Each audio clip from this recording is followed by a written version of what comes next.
দেশ থেকে ফ্যাসিবাদ, দেশ থেকে চাঁদাবাজ, দেশ থেকে দুর্নীতিবাজ, দেশ থেকে দুঃশাসন দূর না হওয়া পর্যন্ত আমাদের লড়াই তীব্র থেকে তীব্রতর হবে ইনশাআল্লাহ। গণভোটের গণরায় বাস্তবায়ন করতে হবে।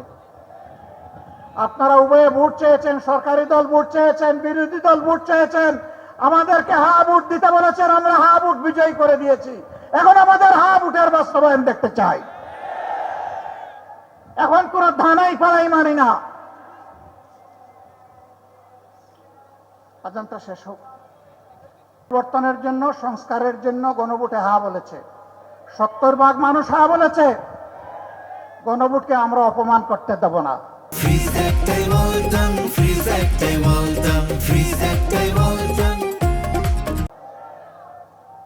ইনশাআল্লাহ গণভোটের গণরায় বাস্তবায়ন করেই আমাদের আন্দোলন ইনশাআল্লাহ সফলতার দ্বার প্রান্তে পৌঁছবে।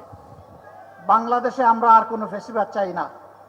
আমরা দুঃখের সাথে বলতে বাধ্য হচ্ছি, তারাও মজলুম ছিলেন।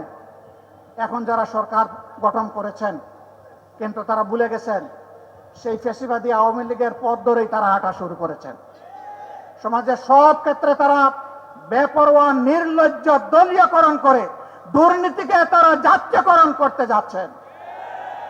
আমরা মানব না, আমরা মানব না। হাসিনা তাড়িয়েছে, যদি ফ্যাসিবাদ আপনারা কায়েম করেন আপনাদেরকেও জনগণ তাড়াবে, আপনাদেরকেও ছেড়ে জনগণ কথা বলবে না। ভালোই ভালোই আপনারা মেনে নিন।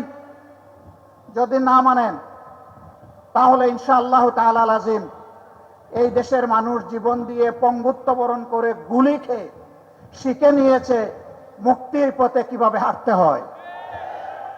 আমরা আমাদের শহীদদের সাথে বেঈমানি করব না, জুলাই যোদ্ধাদের সাথে বেঈমানি করব না, 18 কোটি মানুষের সাথে বেঈমানি করব না।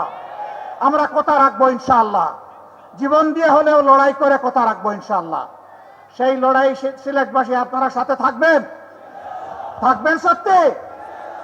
আলহামদুলিল্লাহ, সেই লড়াইয়ের জন্য প্রস্তুত হন। ডাকার জন্য ডাক আসবে, গড়ে গড়ে সেই লড়াইয়ের দুর্গ গড়ে তুলতে হবে।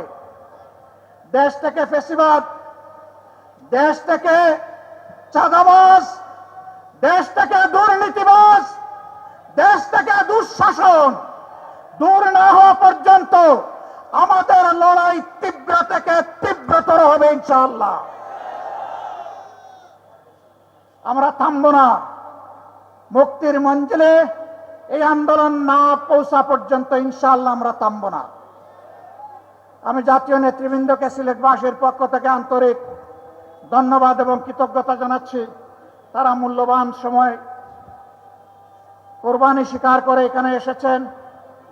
তারা অনুপ্রাণিত করেছেন সিলেটবাসীকে, তারা উদ্বুদ্ধ করেছেন, তারা কথা দিয়েছেন জনগণের দাবি না আদায় না হওয়া পর্যন্ত আমাদের লড়াই ঐক্যবদ্ধভাবে চলবে।